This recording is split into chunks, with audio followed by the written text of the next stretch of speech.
इसलिए द्रौपदी का एक नाम कृष्ण। बोलिए सच्चिदानंद भगवान की जय। आराम से बोलना, कृष्ण कन्हैया लाल की जय।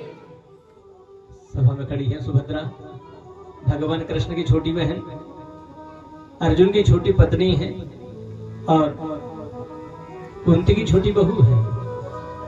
भगवान कृष्ण ने कहा, सुभद्रा मांगो, क्या मांगना चाहती हो? सुभद्रा ने कहा, भैया भय लगता है, डर लगता है, मैंने मांगा पर तुमने नहीं दिया। तो भगवान कृष्ण कहते हैं, सुभद्रा एक बार मांग करके तो देख, जो मांगेगी दूंगा। सभी पांडव घबराए, हे भगवान छोटी बहन है, कोई संसार की वस्तु ना मांग ले। कुंती घबराई, हे भगवान कहीं संसार की वस्तु ना मांग ले। सभी पांडव घबराए, पर जो सुभद्रा ने मांगा बड़ा गजब का मांगा। सुभद्रा ने हाथ पसारते हुए कहा, प्रभु कृष्णाय वासुदेवाय देवकी नंदनाय च नंदगोपकुमाराय गोविंदाय नमो नमः। हे प्रभु देना चाहते हो ना, इतना कृपा करिए, इतना आशीर्वाद दीजिए। आज ही मेरा मन आपके चरणों में लग जाए, आज ही मेरा मन आपके चरणों में अनविष्ट हो जाए। सुभद्रा, संसार का जीव बूढ़ा होने पर भी मेरे चरणों का आश्रय लेता नहीं है। इस भर जवानी में, इस युवावस्था में मेरे चरणों का आश्रय लेना चाहती हो? सुभद्रा कहती, भैया जिसने बचपन में, जिसने जवानी में आपके चरणों का आश्रय नहीं लिया, बुढ़ापे में आपके चरणों का आश्रय ले ही नहीं सकता है। भक्ति का वरदान दिया। सभा में खड़ी है कुंती, मांगो क्या मांगना चाहती हो? तो कुंती ने बड़ा अद्भुत मांगा है। ध्यान देना, हमारे जीवन में जब थोड़ी सी कोई विपत्ति आती है, थोड़ा सा कोई संकट आता है, हम भगवान को गाली देना शुरू कर देते हैं। अरे भगवान क्या दुख मेरे लिए ही रखे थे? मैंने तो ऐसा कभी किसी का बुरा चाहा नहीं, मैंने कभी किसी का बुरा किया नहीं, तो मुझे ऐसा कष्ट क्यों दे रहे हो? पर ध्यान देना, भगवान ना किसी को कष्ट देते हैं, ना किसी को सुख देते हैं, अपना प्रारब्ध है, अपना बीजा हुआ है। और कुंती ने अपने साड़ी के पल्लू को आगे करते हो, क्या प्रभु देना चाहते हो? तो कुंती कहती, प्रभु विपदा सन्तु नः शश्वत तत्र तत्र जगत गुरो भवतो दर्शनम यस्यात् पुनर्भव दर्शनम। हे प्रभु देना चाहते हो ना, जितने संसार की विपत्ति है, जितना संसार का कष्ट है, जितना संसार का दुख है, मेरी झोली में फेंक दीजिए, मेरी झोली में भर दीजिए। क्योंकि संसार का जितना जीव है सभी सुखी रहना चाहिए, निरोग रहना चाहिए। सर्वे भवन्तु सुखिनः सर्वे सन्तु निरामयाः सर्वे भद्राणि पश्यन्तु मा कश्चित् दुःखभाग् भवेत्। कुंती कहती, प्रभु संसार की विपत्ति, संसार का कष्ट सब मेरी झोली में फेंक दीजिए। भगवान कृष्ण कहते, बुआ दुख भोगते भोगते, दुख सहन करते करते तेरा पेट भरता नहीं है, फिर भी विपत्ति मांग रही है, दुख मांग रही है। वास्तव में कुंती जो है वसुदेव की बड़ी बहन है और शूरसेन की बेटी। उस समय इसका नाम प्रथा हुआ करता था। बाद में कुंती भोज एक राजा थे और उन कुंती भोज को अपनी बेटी दे दी थी बचपन में, छोटी अवस्था में, तब से इसका नाम कुंती हो गया। बोलिए सच्चिदानंद भगवान की। और कुंती का एक क्षण, कुंती का एक भी दिन कभी चैन से बीता नहीं है, कभी सुख से बीता नहीं है। ध्यान देना, आप लोगों ने महाभारत की कथा देख रखी है, जहाँ 100 पुत्र, धृतराष्ट्र के 100 पुत्र ये मान करके चलते हैं, कब युधिष्ठिर को मारा जाए, कब भीम को मारा जाए, कब अर्जुन को मारा जाए, नकुल सहदेव को कब मारा जाए। एक विधवा माता अपने 5 पुत्रों का पालन पोषण कर रही है। ऐसी विपरीत परिस्थिति में जहाँ पांडव को हमेशा मारने की योजना बनाई जाती है, कभी अग्नि में जलाने का प्रयास करते हैं, कभी जल में डुबोने का प्रयास करते हैं, कभी जहर देकर के मारने का प्रयास करते हैं। जाको राखे साइया मार सके ना कोई। बोले सच्चिदानंद भगवान की जय। पर आज राजपाट भी हाथ में आ गया, अब सुख के दिन आए हैं। और भगवान कृष्ण कहते हैं बुआ मांगो, क्या मांगना चाहती हो? तो भगवान कुंती कहती है प्रभु विपत्ति चाहिए, दुख चाहिए, संकट चाहिए, क्योंकि दुख में भगवान की याद ज्यादा बनती है। कुंती कहती प्रभु विपदो नैव विपदः संपदो नैव संपदः विपदः विस्मरणं विष्णु संपदो नारायण स्मृति। हे प्रभु, मैं संसार की विपत्ति को विपत्ति नहीं, संसार के कष्ट को कष्ट नहीं मानती हूँ, संसार की संपत्ति को संपत्ति भी नहीं मानती हूँ। यदि आज कोई करोड़पति है, कल के लिए करोड़पति होते देरी नहीं लगती है। आज कोई सुखी है, कल के लिए दुखी होते देरी नहीं है। कुंती कहती प्रभु सबसे बड़ी विपत्ति है जब भगवान के चरणों में मन ना लगे, और सबसे बड़ी संपत्ति है जब हमारा मन भगवान के चरणों में लगा हुआ रहे। चाहे कैसी भी परिस्थिति क्यों ना आ जाए, हमेशा भगवान के चरणों का यदि आश्रय मिलता रहे, चिंतन होता रहे, सबसे बड़ी संपत्ति। दिव्य भक्ति का वरदान दिया भगवान कृष्ण ने। सोचा आज रात्रि में विश्राम किया, और आज आधी रात में जैसे ही भगवान कृष्ण उठे और भगवान कृष्ण ने देखा युधिष्ठिर खंबे से सर लगा करके रो रहे हैं, रुदन कर रहे हैं, विलाप कर रहे हैं।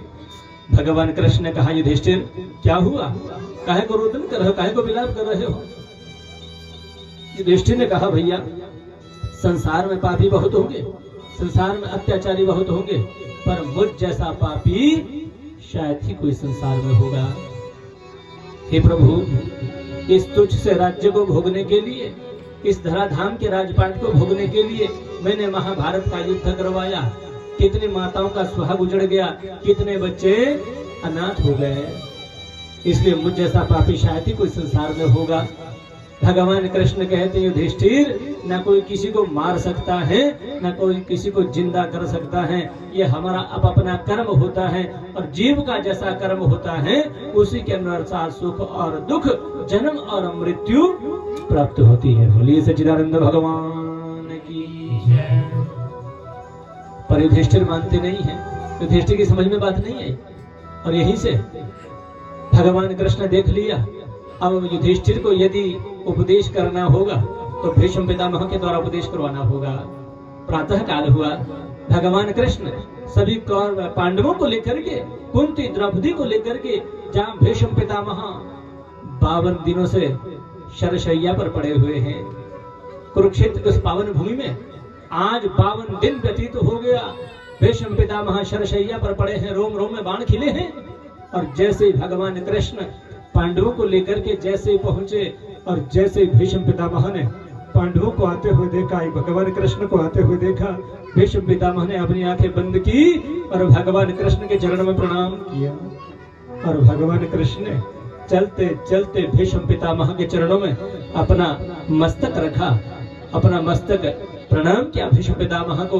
भगवान कहते हैं ऐसे किसी संत के चरणों की रज यदि मेरे शरीर में लग जाए, मैं भी पवित्र हो जाता हूँ। बोलिए सच्चिदानंद भगवान की जय। भगवान कृष्ण कहते हैं पितामह, पांडवों को आपके पास लाया हूँ, इनको कुछ उपदेश करें। हे प्रभु, हे पितामह, पांडव हस्तिनापुर के राजा हैं, और मैं चाहता हूँ आप इनको कुछ उपदेश करें, इनको कुछ बताएं। भीष्म पितामह भगवान कृष्ण से कहते प्रभु उपदेश तो मेरे से बढ़िया आप करते हो, आप ही उपदेश करिए ना। भीष्म पितामह कहते हैं आप उपदेश करिए ना, आप मुझसे बढ़िया उपदेश करते हो, आप इनको समझाएं, आप इनको बताएं, आप इनको उपदेश करें। भगवान कृष्ण कहते पितामह जो ज्ञान आपके पास है मेरे पास नहीं है।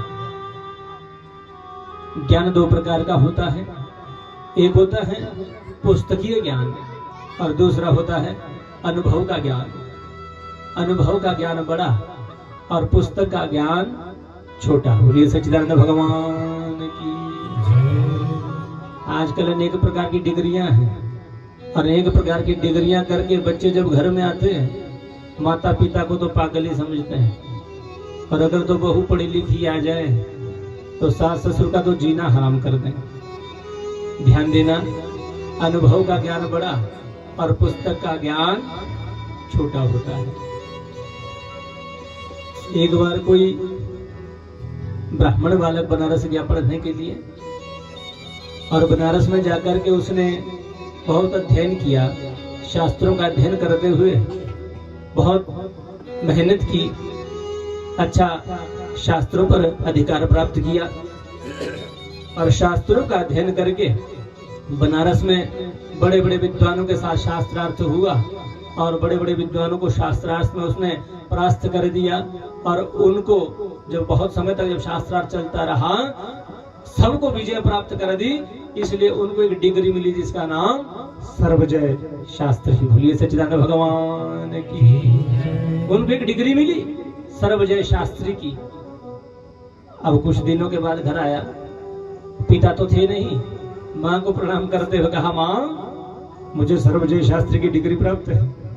माँ बोली, तो मेरे को क्या फर्क पड़ता है, तुझे सर्वजय शास्त्री की डिग्री प्राप्त है तो मुझे क्या फर्क पड़ता है। माँ ने कहा, मैं इस बात को मानने के लिए तैयार नहीं हूँ कि तुमने सभी शास्त्रों पर विजय प्राप्त की है।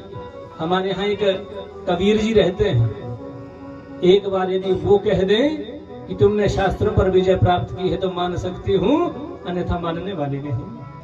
सर्वजय शास्त्री बोला, ये कबीरदास जी कहाँ रहते हैं। माँ ने इशारा करते हुए कहा, बस यहीं पड़ोस में रहते हैं, नजदीक में रहते हैं। सर्वजय शास्त्री बोला, हाँ मिल भी लूंगा और शास्त्रार्थ भी कर लूंगा। अब सर्वजय शास्त्री भागा भागा दौड़ा दौड़ा गया और कबीरदास से कहा, ये क्यों भैया, क्या आपका नाम कबीर है? अब कबीर जी तो बहुत बड़े संत हैं। कबीर जी ने कहा, भैया ना हम किया ना करेंगे, ना कछु किया शरीर, जो किया सो राम ने नाम भयो कबीर। कबीर का मतलब होता है करने वाला। कबीरदास जी कहते, भैया न कुछ करता हूँ न करने का सामर्थ्य रखता हूँ, करने वाले तो भगवान है, राम है, पर हाँ इस शरीर को लोग कबीर कहते हैं। कहिए क्या बात है। सर्वजय शास्त्री बोला, तुम्हें मेरे साथ शास्त्रार्थ करना होगा। कबीर बोला, भैया मैंने तो शास्त्र पढ़े ही नहीं है, मैंने तो शास्त्रों का अध्ययन किया ही नहीं है, तो शास्त्रार्थ की आपसे खाक करूंगा। सर्वजय शास्त्री बोला, नहीं नहीं, मेरी माँ ने कहा तुम्हें मेरे साथ शास्त्रार्थ करना होगा। कबीरदास बोले, भैया सत्य कहता हूँ, मैंने शास्त्र पढ़े ही नहीं है। सर्वजय शास्त्री बोला, तो ठीक है, लिख करके दीजिए। सर्वजय शास्त्री जीता और कबीरदास हारा। कबीरदास जी बोले, भैया मेरे को तो लिखना भी नहीं आता, तुम्हें लिख लीजिए ना। अब सर्वजय शास्त्री ने लिखा, सर्वजय शास्त्री जीता और कबीरदास हारा। नीचे कबीर जी ने अपने हस्ताक्षर कर दिए, मोटे मोटे शब्दों में लिखते थे कबीर। घर गया, माँ से कहा, माँ मैंने कहा था ना मुझे सर्वजय शास्त्री की डिग्री प्राप्त है, लिखा करके लाया हूँ, जीत करके आया हूँ। माँ बोली, जरा कागज खोल करके देखना। और जैसे कागज खोल करके देखा, लिखा तो यह था सर्वजय शास्त्री जीता कबीरदास हारा। और जैसे कागज खोल करके देखा उसमें उल्टा हो गया, बोले सर्वजय शास्त्री हारा और कबीरदास जीता। ये सच्चिदानंद भगवान की जय। अब तो क्रोध का कोई ठिकाना नहीं रहा, भागा भागा दौड़ा दौड़ा गया। कबीर जी से बोला, क्यों भैया ये उल्टा कैसे हो गया, बढ़िया सुंदर शब्द में लिख के दीजिए। कबीरदास बोले, भैया लिखना तो आता नहीं, तुम्हें लिखिए ना। अब सर्वजय शास्त्री ने मोटे मोटे शब्दों में लिखा, सर्वजय शास्त्री जीता और कबीरदास हारा। नीचे हस्ताक्षर कबीर। फिर दौड़ा दौड़ा गया, माँ इस बार तो सुंदर शब्दों में लिखा के लाया, इस बार तो बढ़िया शब्दों में लिखा के लाया, बेटा जरा कागज खोल करके देखना। और जैसे कागज खोल करके देखा फिर उल्टा हो गया, सर्वजय शास्त्री हारा और कबीरदास जीता। कई बार ऐसा प्रयास किया, उतनी बार उल्टा हो जाता है। अंत में सर्वजय शास्त्री का जो एक अभिमान था, विद्या का जो अहंकार था, ज्ञान का जो घमंड था, टूट गया। और अंत में कबीरदास जी के चरणों में प्रणाम करते हुए कहता है, सत्य बताएं प्रभु ये उल्टा होता कैसा है, जितने बार लिखा करके लाता हूं उसी प्रकार उल्टा हो जाता है, आप ये बताइए ये उल्टा होता कैसा है। कबीरदास कहते, भैया तू कहता कागज की लेखी, तू कहता कागज की लेखी और मैं कहता आँखिन की देखी। इतना अंतर है। तो वो कहता है जो कागजों में लिखा है और मैं वो कहता हूँ जो इन आंखों से देख रखा है। इतना ही अंतर है। इसलिए बड़ों के सामने, बुजुर्गों के सामने कभी भी विद्वान बनने का प्रयास नहीं करना चाहिए। बड़ों के पास जो ज्ञान है, अनुभव है, वो बच्चों के पास नहीं हो सकता है। पर आजकल पढ़ा लिखा समाज है। बोलिए सच्चिदानंद भगवान की। भीष्म पितामह कहते हैं प्रभु आप उपदेश करें ना। भगवान कृष्ण कहते हैं नहीं पितामह, जो ज्ञान तो आपके पास है वो ज्ञान मेरे पास भी नहीं है। आप उपदेश करें, आप पांडवों को कुछ बताएं। भीष्म पितामह एकदम गंभीर हुए और सभी पांडव सुन रहे हैं। और भीष्म पितामह बड़े प्रेम से उपदेश देते हुए भीष्म पितामह कहते हैं पांडवों, दान धर्मान राजधर्मान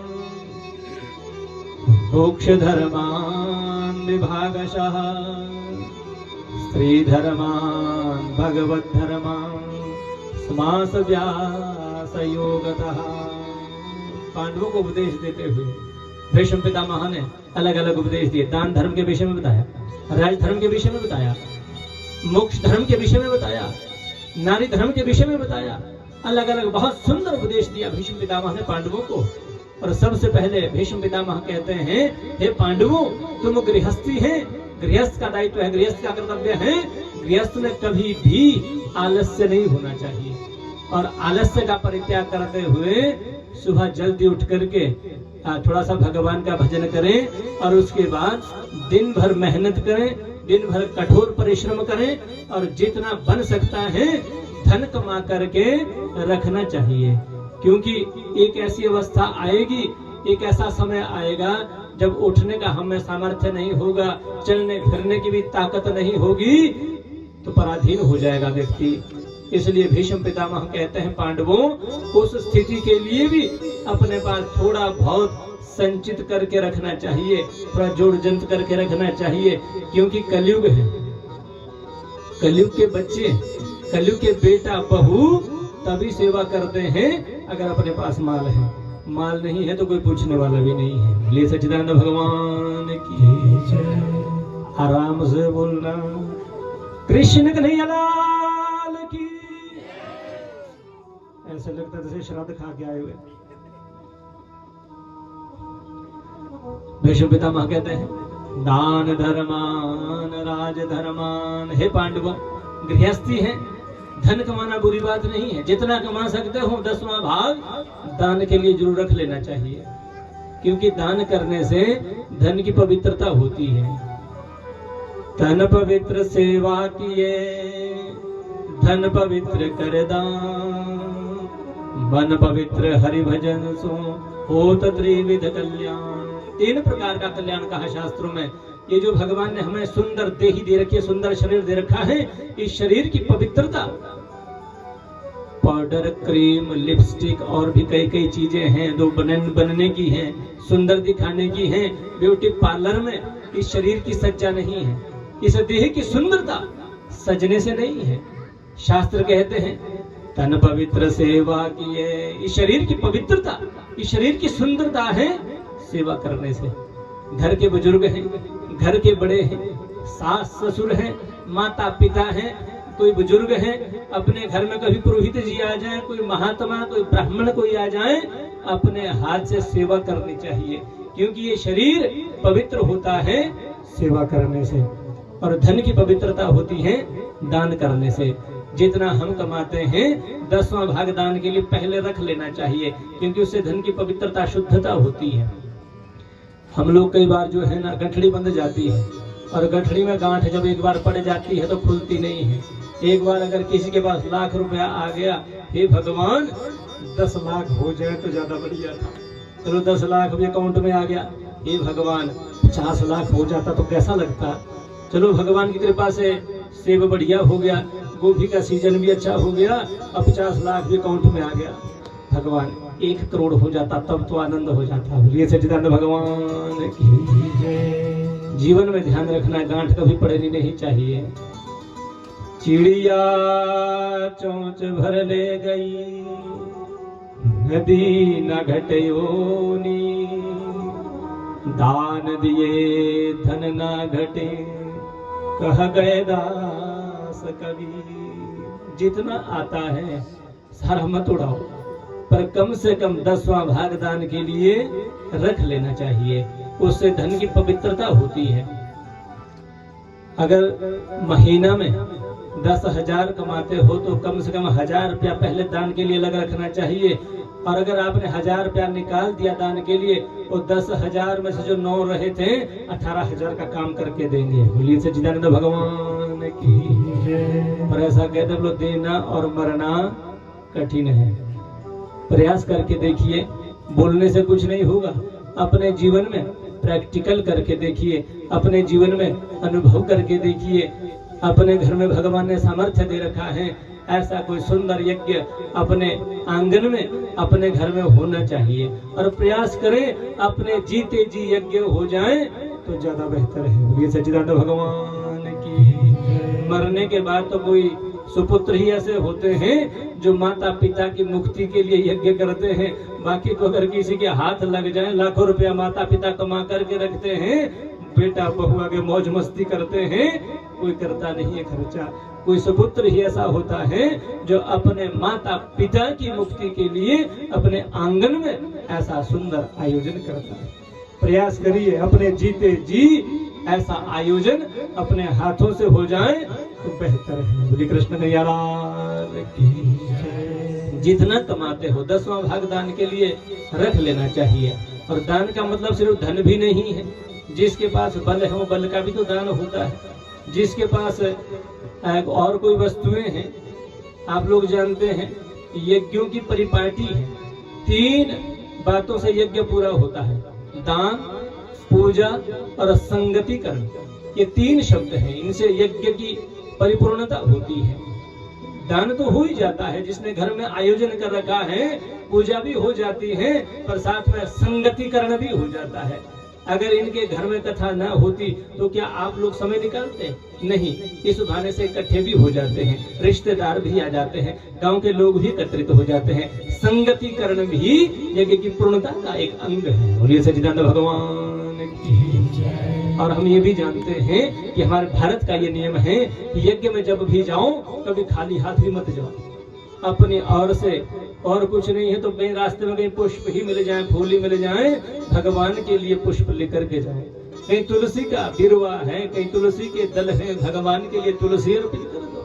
किसी के घर में दूध की व्यवस्था है, अरे मेरी ओर से भगवान के लिए दूध का भोग लग जाए, मेरी ओर से भगवान के लिए माखन मिश्री का भोग लग जाए। कभी खाली जाना नहीं चाहिए। सच्चिदानंद भगवान की। आराम से बोलना, चलो देने के लिए बोलना नहीं चाहिए क्योंकि दुख होता है। बोलिए सच्चिदानंद भगवान की जय। जो अपने पास सामर्थ्य हो, ऐसा कोई आवश्यक नहीं है कि आप पैसा ही दान करो, वो भी अच्छी बात है, करना चाहिए। भगवान दे रहा है। जिस दिन आए थे खाली हाथ आए थे, और जिस दिन जाओगे कुछ लेके जाओगे, 1-2 गड्डी तो साथ में लेके जाओगे। अरे जो शरीर में कुछ चढ़ा भी है वो भी उतार देते हैं, साइड कर लो। अपने पास कुछ जेब भी ढूंढ करके साइड कर देते हो, इसमें भी 100 रुपया मिल गया, वो भी साइड कर देते। इसलिए इन हाथों से जितना दे सकते हो देना चाहिए। अपने से जितना बन सकता है शुभ कर्म करना चाहिए, क्योंकि देह बार बार मिलती नहीं है, ये शरीर बार बार मिलता नहीं है। और एक एक वस्तु बड़ी कीमती है, एक एक वस्तु बड़ी बहुमूल्य है। भगवान ने जब ये देही दी, एक एक चीज बड़ी कीमती दी। बोलिए सच्चिदानंद भगवान की। कृष्ण कन्हैया लाल। देने वाले ने सब कुछ दिया है, पाने वाला न पाए प्रभु क्या करे। देने वाले ने सब कुछ दिया है, पाने वाला न पाए प्रभु क्या करे। देने वाले ने सब कुछ दिया है, पाने वाला न पाए प्रभु क्या करे। देने वाले ने सब कुछ दिया है, पाने वाला न पाए प्रभु क्या करे। वाले ने सब कुछ दिया है, पाने वाला आए प्रभु क्या करे, देने वाले ने सब कुछ दिया है। बड़े भाव से मीठी मीठी तालियां जय हो।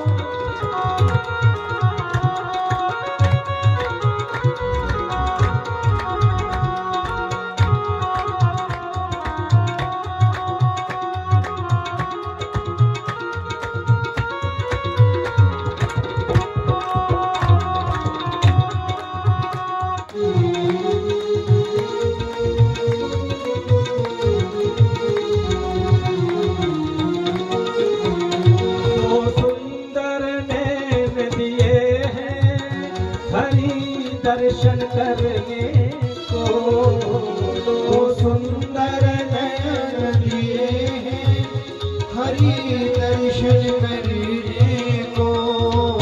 दो सुंदर नयन दिए हैं हरि दर्शन करने को।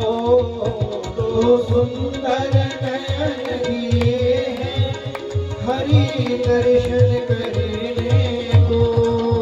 हरि दर्शन कभी जो किया, हरि दर्शन कभी जो किया, पूरे नर मूरख प्रभु क्या करे, देने वाले ने सब कुछ दिया है, पाने वाला न पाए प्रभु क्या करे, देने वाले ने सब कुछ दिया है, पाने वाला न पाए प्रभु क्या करे, देने वाले ने सब कुछ दिया है।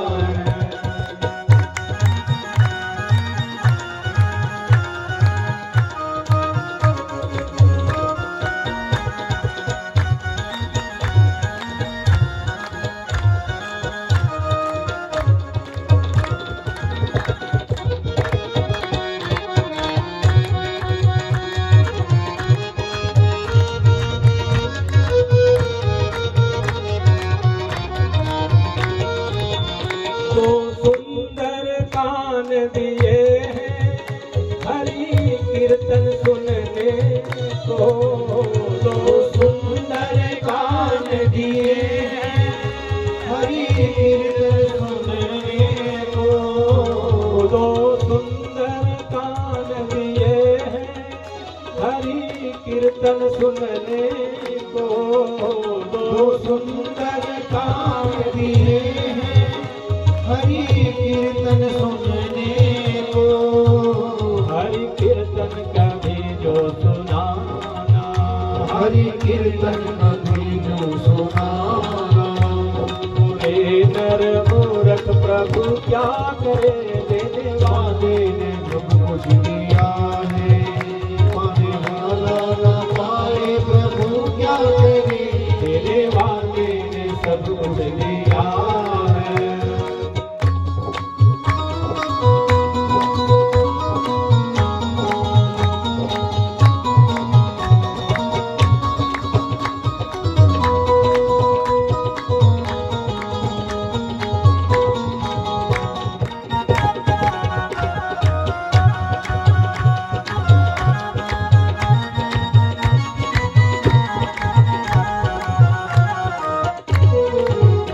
एक सुंदर जी भाती है हरि सुमिरन करने। एक सुंदर जी भाती है, हरि सुमिरन करने को। एक सुंदर जी भाती है हरि सुमिरन करने को। एक सुंदर जी भाती है, हरि सुमिरन करने को। हरि सुमिरन कभी जो किया ना, हरि सुमिरन कभी जो किया, नर मूरख प्रभु क्या करे, देने वाले ने सब कुछ दिया है, पाने वाला न पाए प्रभु क्या करे, देने वाले ने सब कुछ दिया है।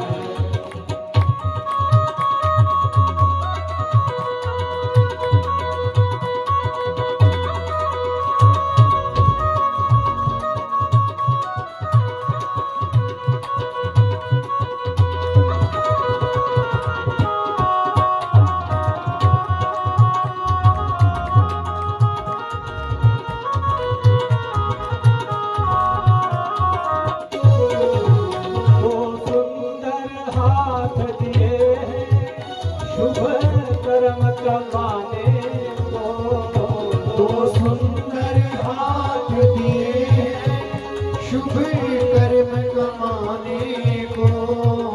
दो सुंदर हाथ दिए हैं हमें ताल बजाने को। दो सुंदर हाथ दिए हैं हमें ताली बजाने को। शुभ कर्म कभी जो किया ना, शुभ कर्म कभी जो किया होए नर मूरख प्रभु क्या करे। मेरे वादे ने सब कुछ दिया है। पाने वाला कमाए प्रभु क्या करे। मेरे वादे ने सब कुछ दिया है।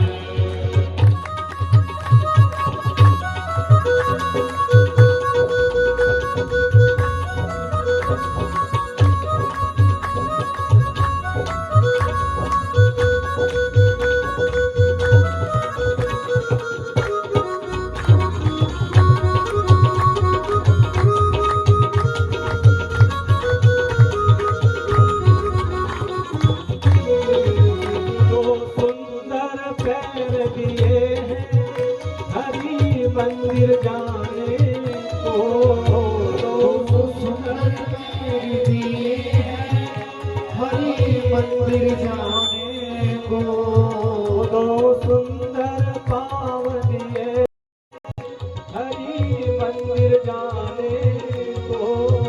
दो सुंदर पाँव दिए हैं हरि मंदिर जाने को। हरि मंदिर कभी जो गया ना, हरि मंदिर कभी जो गया होए नर मूरख प्रभु क्या करे। मेरे वादे ने सब कुछ दिया है। आने वाला न पाए प्रभु क्या करे। मेरे वादे ने सब कुछ दिया है। आने वाला न पाए प्रभु क्या करे। मेरे वादे ने सब कुछ दिया है। आने वाला न पाए प्रभु क्या करे। मेरे वादे ने सब कुछ दिया है। आने वाला न पाए प्रभु क्या करे। देने वाले ने सब कुछ दिया है। बोलिए सच्चिदानंद भगवान की। कृष्ण कन्हैया लाल की। श्रीमद् भागवत महापुराण की जय। देने वाले ने कोई कसर छोड़ी नहीं है, सब कुछ दे रखा है। ध्यान देना, अगर हम ये कहें कि अरे भगवान ने हमें दिया ही क्या है, उस व्यक्ति से पूछना जिसके पास आंखें नहीं है, भैया इन आंखों की कीमत क्या है। और जिसके पास हाथ नहीं उससे पूछना भैया इन हाथों की कीमत क्या है। जिसके पास पैर नहीं उससे पूछना इन पैरों की कीमत क्या है। पर जिसको भगवान ने सब कुछ दे रखा, वो भगवान से हमें दिया ही क्या है। भगवान सब कुछ दे रखा है, किसी चीज की कमी छोड़ी नहीं है। इसलिए जो हमें संसार में प्राप्त हुआ उसका 10वां भाग दान के लिए जोड़ निकालना चाहिए। दान धर्मान राज धर्मान। भगवान ने की कृपा से जितना कुछ हमें प्राप्त होता है उसका 10वां भाग दान के लिए जरूर रख लेना चाहिए। उससे धन घटता नहीं बल्कि बढ़ता है। भीष्म पितामह दान धर्म के विषय में बताया, राज धर्म के विषय में बताते हुए भीष्म पितामह कहते हैं, पांडवों तुम लोग राजा है और राजा का कर्तव्य होता है, राजा का दायित्व होता है, राजा कभी पाप ना करें। यथा राजा तथा प्रजा, जैसे राजा होते हैं वैसे प्रजा भी होती है। इसलिए राजा का दायित्व है, राजा का कर्तव्य है, राजा कभी पाप ना करें। और अगर हो सके तो पाप को होते हुए देखना भी नहीं चाहिए। और अगर साहस हो, सामर्थ्य हो, पाप को होते हुए रोक लेना चाहिए। भीष्म पितामह एकदम गंभीर प्रसंग चल रहा है और भीष्म पितामह ने कहा, पांडवों तुम राजा है, राजा का दायित्व है, राजा का कर्तव्य है, कभी पाप करना नहीं, पर पाप को होते हुए भी देखना, वो भी पाप करने से बढ़ करके है। बोलिए सच्चिदानंद भगवान की जय। इतना भीष्म पितामह पांडवों को बता रहे थे। सभा में खड़ी है द्रौपदी, और जैसे ही द्रौपदी ने ये बात सुनी, द्रौपदी एकदम खिल खिल खिल खिल करके हंसना शुरू कर दिया। भीष्म पितामह ने कहा, बेटी क्या हुआ, काहे को हंसी? द्रौपदी ने कहा, बाबा बस ऐसे ही थोड़ा बाल स्वभावश मुझे हंसी आ गई थी। भीष्म पितामह ने कहा, ना बेटी, जो कुलीन नारी होती है, जो पतिव्रता नारी होती है, उसकी हल्की सी हंसी पे भी कोई राज होता है। बेटी, तुम्हारी जो सासू माँ है ना, कुंती, इसने भी कभी मेरे सामने हंसने का साहस नहीं किया। तुम्हारी सासू माँ कुंती, इसने भी कभी मेरे सामने हंसने का साहस नहीं किया। बताना होगा काहे को हंसी, क्यों हंसी आई? द्रौपदी ने अपने हृदय पर पत्थर बांधते हुए कहा, पितामह, आज बड़ा राजधर्म के विषय में उपदेश दे रहे हो, आज बड़ा राजधर्म के विषय में बता रहे हो पितामह।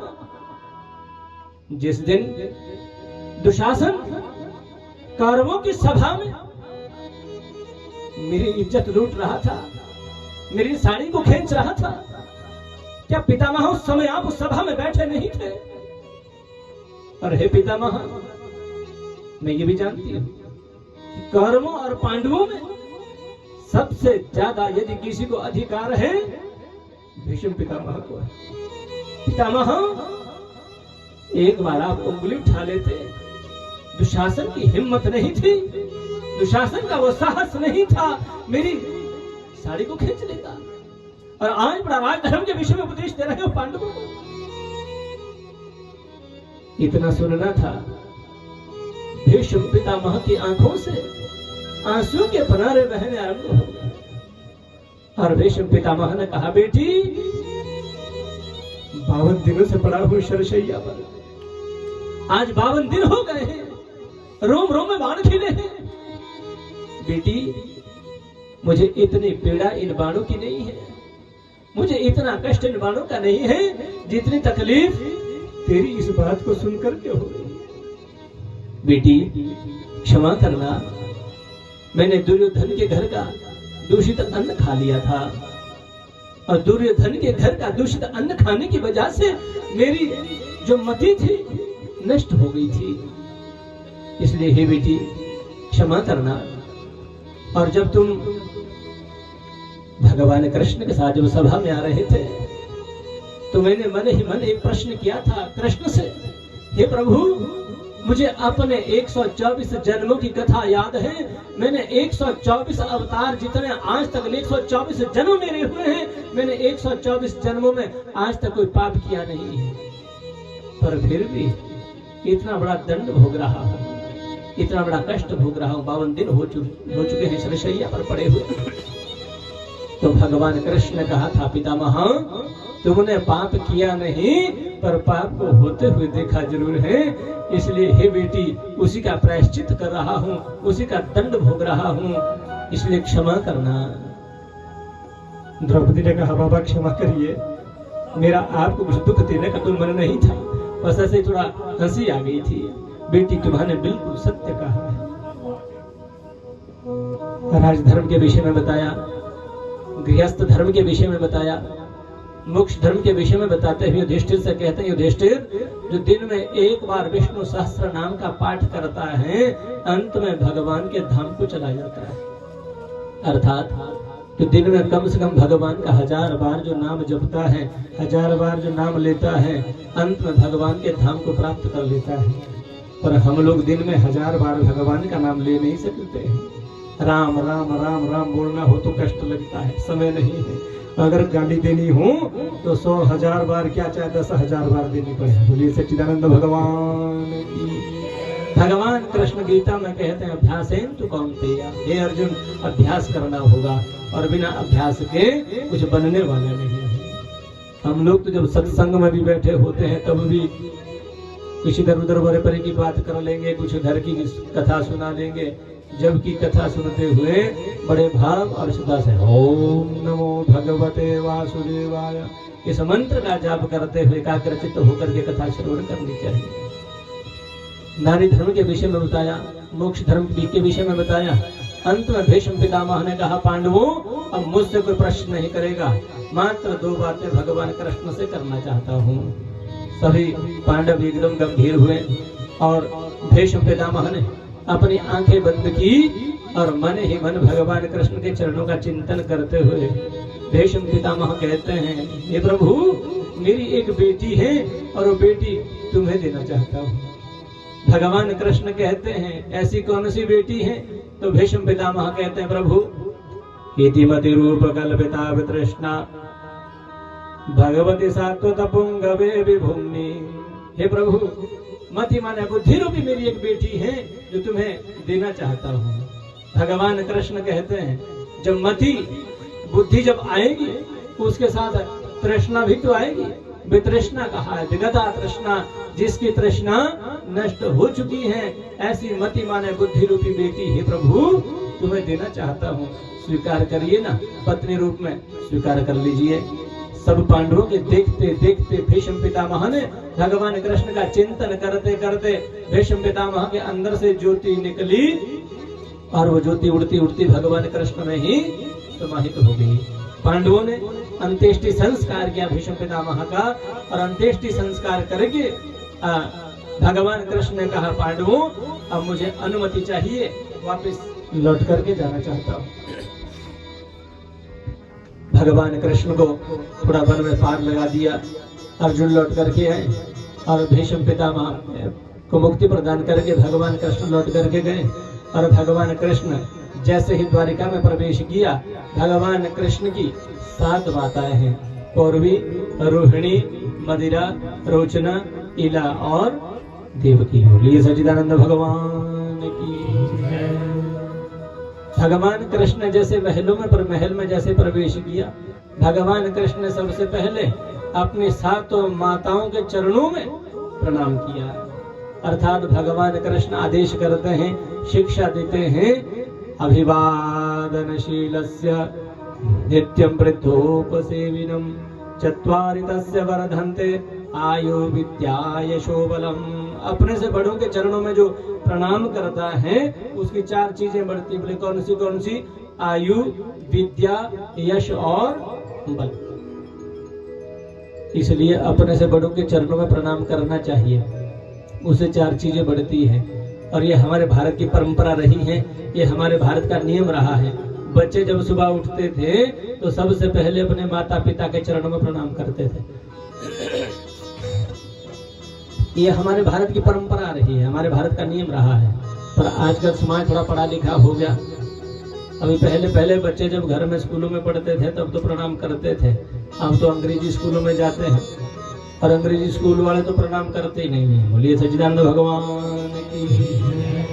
हाँ, अब जब बच्चे सुबह जब उठते हैं तो क्या बोलते हैं? अंग्रेजी स्कूल वाले बच्चे सुबह जब उठते तो क्या बोलते हैं? Good morning. ध्यान देना, थोड़े दिन के लिए गुड मॉर्निंग, और जैसे थोड़े से बड़े होते तो गुड मॉर्निंग होते भी देरी नहीं है। हाँ, ये हमने सिखाया है, बच्चों ने कहीं से सीखा नहीं। माता पिता सबसे पहले गुरु हैं। मातृदेवो भव, पितृदेवो भव, गुरुदेवो भव। सबसे पहला सूत्र है मातृदेवो भव। हमेशा माँ को देवता समझना चाहिए, पिता को देवता समझना चाहिए। अरे गुरु तो तीसरे नंबर पर आता है, सबसे पहली गुरु माँ होती है। मैंने कल भी निवेदन किया था, माँ चाहे बहुत बड़ा अफसर बना सकती है, माँ चाहे बहुत बड़ा विद्वान बना सकती है, माँ चाहे संत बना सकती है, माँ चाहे डाकू चोर या लुटेरा बना सकती है।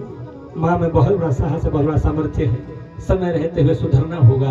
भले बच्चों को चाहे अंग्रेजी विद्यालय में पढ़ाओ, आज के समय में आवश्यकता है, अंग्रेजी पढ़ना बुरी बात नहीं है, पर साथ में हमारी जो संस्कृति है, हमारे जो संस्कार हैं, उसको भी साथ में ध्यान में रखना चाहिए। और ये कर्तव्य माता पिता का होता है। और हमारे यहाँ तो ये कहा है, माता शत्रु पिता वैरी येन बालो न पाठितः न शोभते सभा मध्ये हंस मध्ये वनो यथा। माता पिता शत्रु कहे हैं, सबसे बड़े शत्रु है माता पिता, जो अपने बालक को, अपने बच्चों को सनातन संस्कृति की सभ्यता नहीं देते हैं, सनातन संस्कृति के विषय में नहीं बताते हैं। सबसे बड़े शत्रु तो माता पिता। आजकल माता पिता को खुद समय नहीं है। बोलिए सच्चिदानंद भगवान भगवान की। जब से ये कलयुग हाथ में आया है ना, तब से बच्चों को भी मोबाइल की लत है और माताओं को उससे भी ज्यादा लत है। अगर वहां से बच भी गए, पिताजी का तो ऐसा होता भाई दिन भर बड़े परे काम थक करके मेहनत करके मजदूरी करके परेशान हो जाते हैं, तो शाम को एक दो पैग लगा करके थोड़े टेढ़े हो जाते हैं। मुझे कृष्ण लाल की। अब दायित्व है, कर्तव्य है, तो माँ पर ज्यादा दायित्व आ जाता है, माँ का ज्यादा कर्तव्य बन जाता है। इसलिए माँ को ध्यान देना होगा, और माँ सबसे पहली गुरु। ऐसी कितनी माएं हैं जिन्होंने अपने बच्चों को हनुमान चालीसा सिखा रखा है। बोलिए सच्चिदानंद भगवान की। हाँ, आजकल कोई सिखाना नहीं चाहता है, वैसे सिखाना चाहिए, यही निवेदन करूंगा। आजकल बाहर की जो मिशनरियां हैं, बाहर के जो ये भौतिकवाद, बाहर की जो ये मिशनरियां आ रही हैं, जो अपने सनातन से कन्वर्ट दूसरे अपने धर्म में जो कर रहे हैं, इसका कारण क्या है कि हमने बच्चों को सनातन के विषय में बताया नहीं है। इसलिए बाहर की मिशनरियां आकर के उनको थोड़ा प्रलोभन भी दे देते हैं और ऐसी ऐसी बातें खोपड़े में डाल देते हैं, बच्चे अपना सनातन छोड़ देते हैं, और बहुत गलत बात है। प्रयास करें, अपनी संस्कृति, अपनी सभ्यता, अपना संस्कार कभी छूटने नहीं चाहिए। ध्यान देना, इन्हीं संस्कारों के लिए, इन्हीं संस्कृति के लिए हमारा देश भारत विश्व गुरु रहा है। हमारी सभ्यता, हमारी संस्कृति, हमारे संस्कार गर्भाधान से लेकर मरण पर्यंत 16 संस्कार होते हैं, पर यहाँ तो नाम भी याद नहीं होंगे कि 16 होते कौन से हैं, जबकि घर घर में होते थे। गर्भाधान से लेकर मरण पर्यंत 16 संस्कार होते थे। अब भी होते हैं, अब तो नाम भी याद नहीं है कि होते भी होंगे। अब तो कहीं कुछ क्षेत्रों में बचे हैं 2-3 संस्कार, जहाँ कोई यज्ञोपवीत करवाते हैं, वो भी कई कम क्षेत्रों में बचे हैं, अन्यत्र सर्वत्र नहीं है, हर जगह नहीं है ये पद्धति। और कोई चूड़ा कर्म भी करते हैं, कर्णवेद भी करते हैं।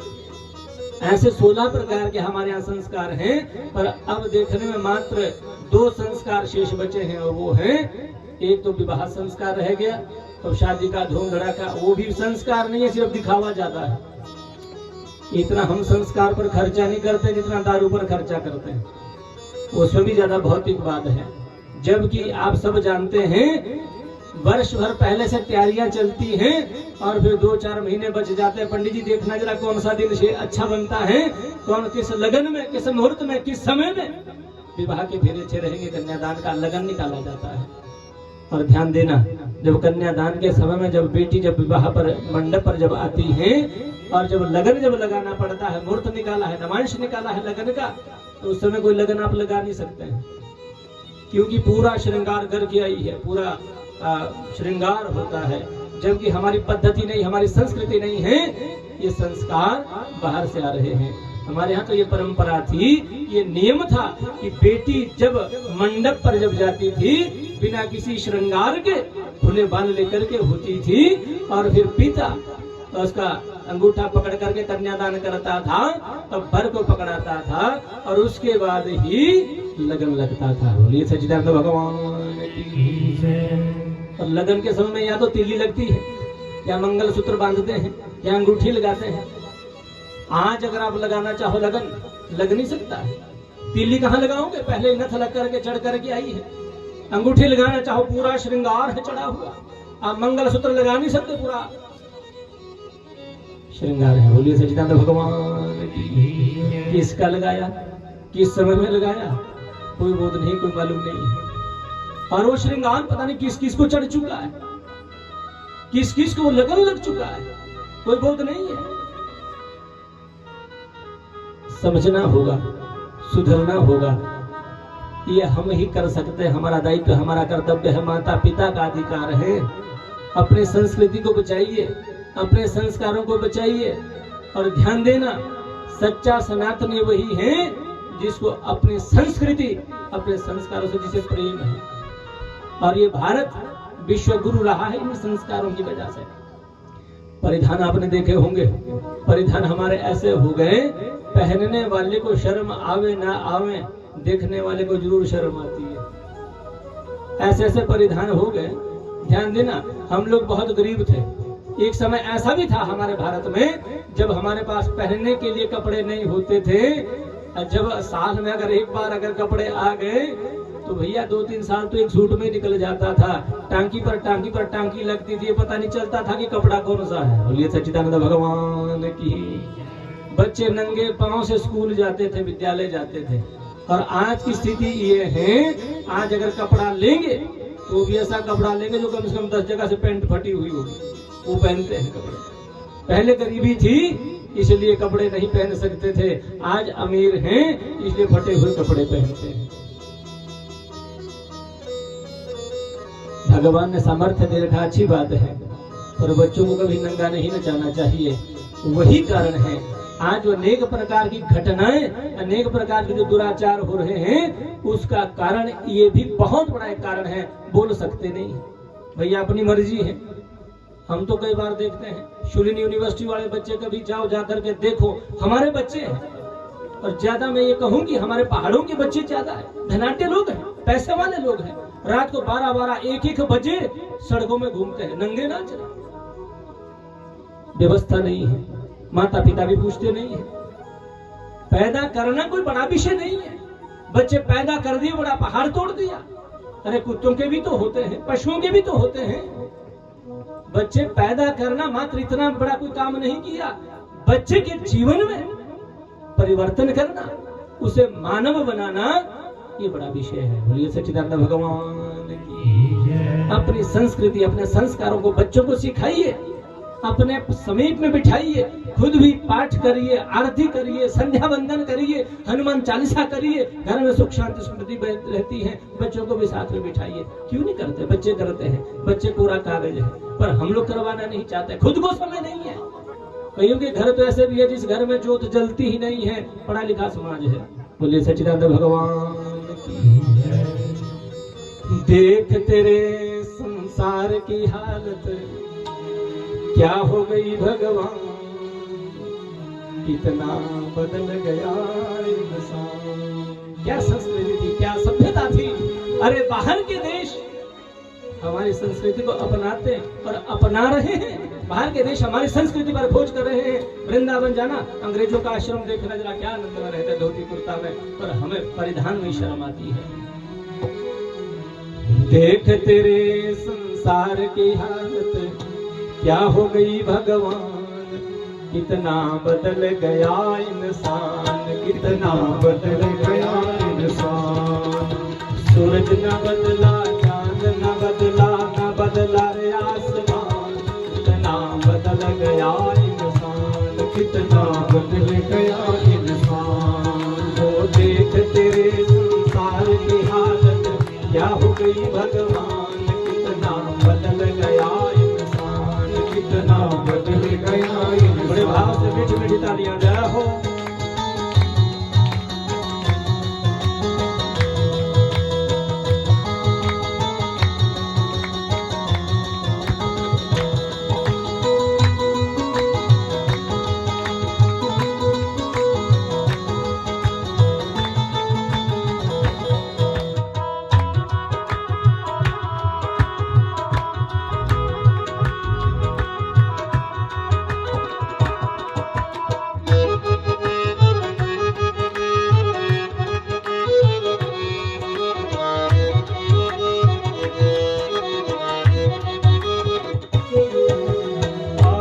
समय बड़ा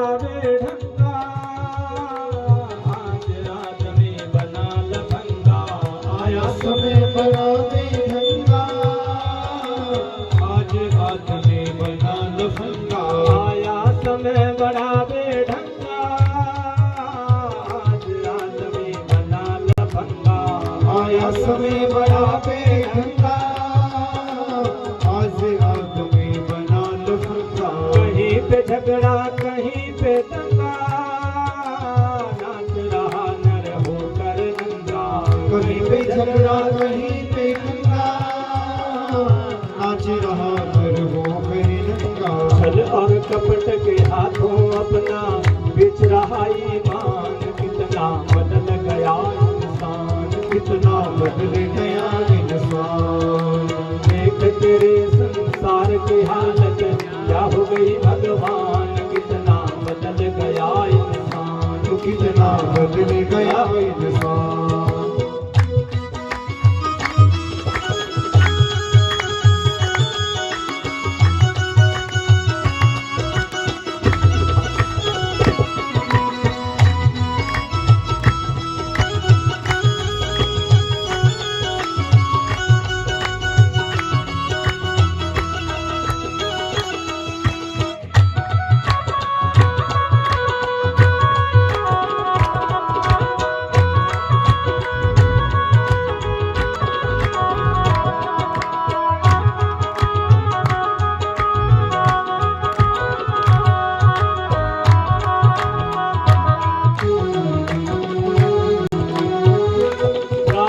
भक्त रहीम के बंदे रचते आज फरेब के बंदे।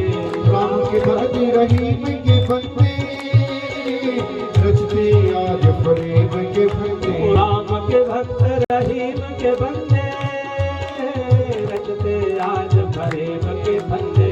राम के भक्त रहीम के बंदे रचते आज फरेब के बंदे। कितने मकार है ये अंधे देख लिए इनके भी धंधे। कितने मकार है ये अंधे देख लिए इनके भी धंधे। इन्हीं की काली करतूतों से हुआ ये मुल्क मसान। कितना बदल गया इंसान, कितना बदल गया इंसान। देख तेरे संसार की हालत क्या हो गई भगवान। कितना बदल गया इंसान, कितना बदल गया इंसान।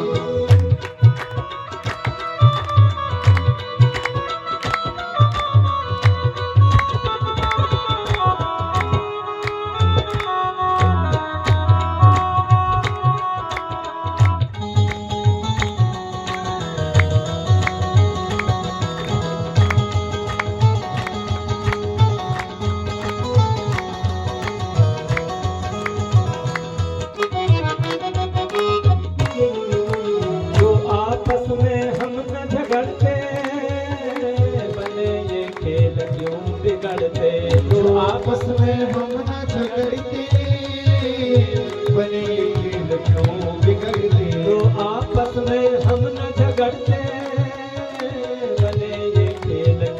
बिगड़ते। तो आपस में हम न झगड़ते बने ये खेल क्यों बिगड़ते। काहे लाखों घर ये उजड़ते क्यों ये बच्चे माँ से बिछुड़ते। काहे लाखों घर ये उजड़ते क्यों ये बच्चे माँ से बिछुड़ते। फूट फूट कर क्यों रोते प्यारे बाबा के प्राण। कितना बदल गया इंसान, कितना बदल गया इंसान। वो देख तेरे संसार की हालत क्या हो गई भगवान। कितना बदल गया इंसान, कितना बदल गया इंसान। सूरज न बदला, चांद न बदला, न बदला रे आसमान। कितना बदल गया इंसान, कितना बदल गया इंसान। ओ सूरज न बदला, चांद न बदला, न बदला रे आसमान। कितना बदल गया इंसान, कितना बदल गया इंसान। कितना बदल गया इंसान, कितना बदल गया इंसान। बोलिए सच्चिदानंद भगवान की जय। कृष्ण कन्हैया लाल की श्रीमद् भागवत महापुराण की जय। धीरे धीरे हमारी मन स्थिति, हमारी परिस्थिति बदलती जा रही है। समय रहते हुए सुधरना होगा। पहले की भी ये कथाएं रही हैं। ये भारत देश